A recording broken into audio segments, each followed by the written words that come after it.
दवाई।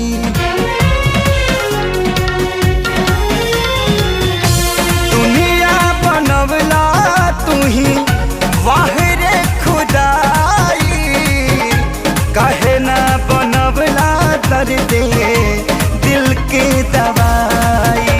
सपना रहल अधूरा सोचल भइल न पूरा, गुजरीले दुख के दौर से बस ये तने कदाए राम जी, दिल लगे नया बुके हुआ से। बस ये तने कदाए राम जी, दिल लगे